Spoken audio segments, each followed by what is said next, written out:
The only real difference between him and Basil is that he was small and had a very large henpecking wife. So I didn't have any problems with saying what I didn't think was funny. No, I don't believe that. Why does he say that? A hotel manager goose steps across a lobby carpet, arms flailing, guests frozen mid-sentence, and somewhere in a production office a memo is being drafted about whether this joke has finally gone too far. That single image, stitched together from a handful of frantic seconds of footage, has followed one of Britain's most celebrated sitcoms for nearly 5 decades. It is the scene people quote at dinner parties, the scene comedians defend as untouchable genius, and the scene that streaming platforms have quietly tried to bury more than once. But did it really take the show off the air, or is that a story that grew larger with every retelling, the way rumors do when nobody bothers to check the original record?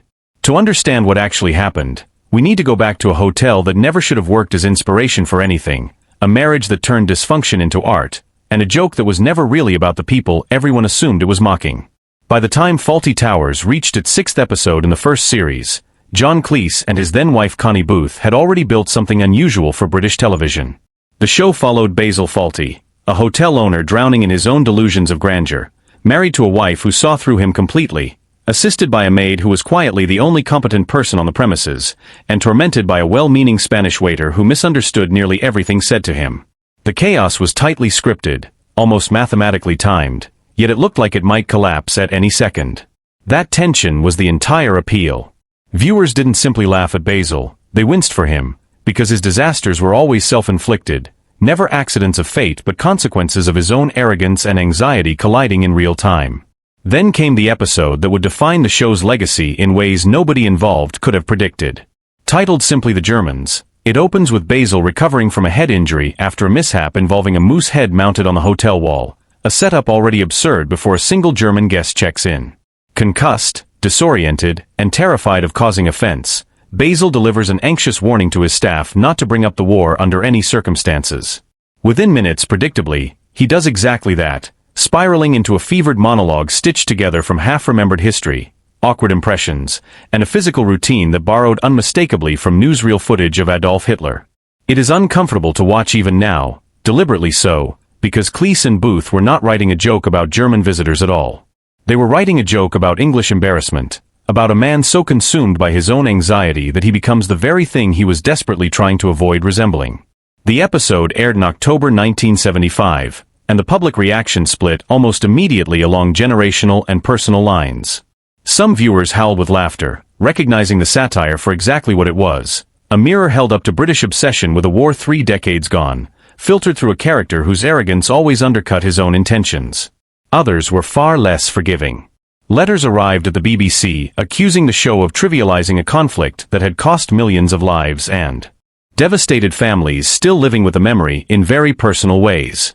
A number of complaints specifically cited the physical impression of Hitler as gratuitous, arguing that shock value had replaced genuine wit. The BBC did not pull the episode from its broadcast schedule, and it continued airing as planned, but internal discussions about the sketch's tone reportedly grew heated enough that some executives privately questioned whether future scripts would need tighter editorial oversight before filming began. What often gets lost in retellings of this story is where the idea actually originated. Cleese has spoken in multiple interviews, including conversations documented in his 2014 memoir So Anyway, about a real hotel stay in Torquay in 1970, while the Monty Python team was filming on location for Flying Circus. The hotel, the Gleneagles, was run by a man named Donald Sinclair, whose short temper and bizarre suspicion of guests became something close to legend among the Python cast almost immediately. Sinclair reportedly once flung a guest's briefcase over a garden wall, convinced it contained a bomb, and on another occasion berated a fellow cast member for using cutlery incorrectly at dinner. Cleese found the entire experience so absurd that he chose to stay on at the hotel after the rest of the crew checked out, simply to keep observing Sinclair's behavior a little longer. That obsessive attention to real dysfunction became the foundation for Basil Fawlty, and years later, when Cleese and Booth sat down to write The Germans, they were drawing on that same instinct, exaggerating a very English kind of social panic until it became unbearable and somehow deeply funny. The idea that this single episode ended the show is where the story starts to drift away from documented fact. Fawlty Towers ran for exactly 12 episodes across 2 series, the first in 1975 and the second in 1979, and that limited run was always closer to a deliberate creative choice than any kind of network punishment. Cleese has explained repeatedly, in interviews spanning decades, that he and Booth wanted to stop while the material was still sharp, refusing to stretch the concept into diminishing returns the way so many successful sitcoms eventually do once they overstay their welcome. By the time the second series wrapped, Cleese and Booth had also quietly divorced, and while they remained professional collaborators through the final scripts, neither had much appetite to continue the partnership indefinitely afterward. The show did not vanish from schedules because of backlash over one episode.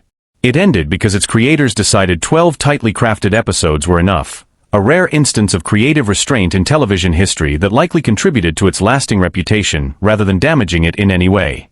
So where exactly does the myth of cancellation come from, if not from the original 1975 broadcast? Much of it traces back to a very real controversy that resurfaced decades later, when streaming services began reassessing older comedy for modern audiences and modern sensitivities. In 2020, UK TV temporarily removed The Germans from its streaming library, citing concern over racial language used by a separate character in the episode, the elderly major, rather than anything in Basil's own material about the war itself. The decision triggered immediate backlash from fans and fellow comedians alike, several of whom pointed out publicly that the episode's entire structure mocks prejudice and blind nationalism rather than endorsing either.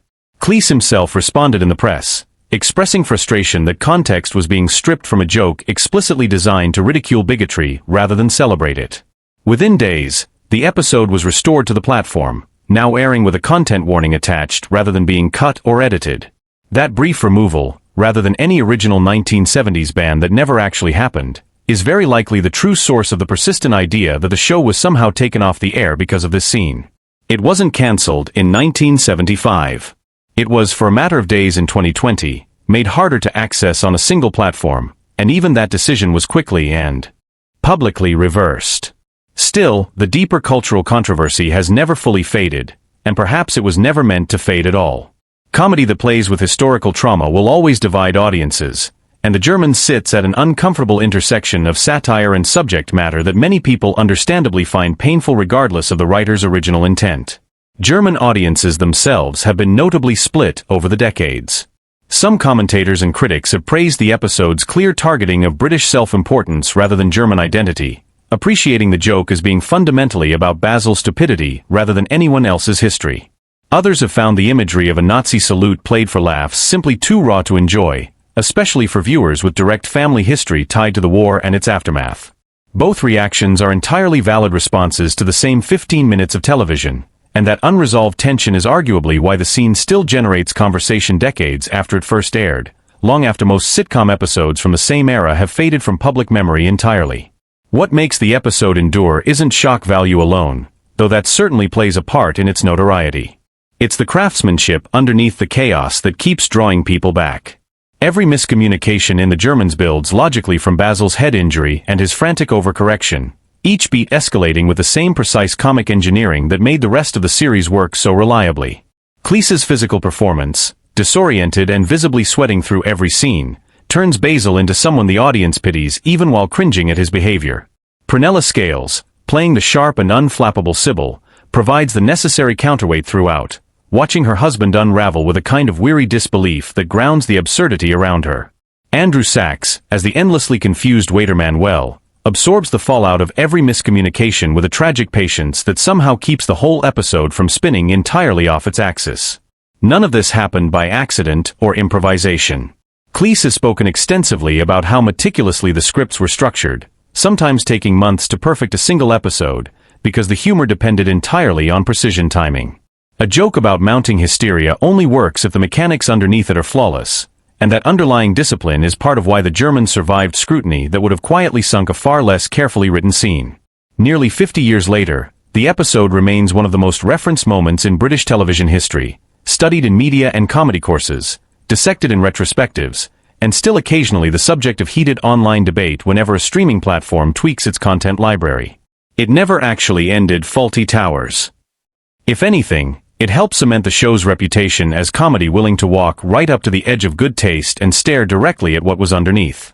The real story isn't one of censorship or cancellation, but of a joke so specific, so rooted in one man's paranoia turned into fiction, that it outlived the controversy surrounding it and became something closer to a genuine cultural touchstone.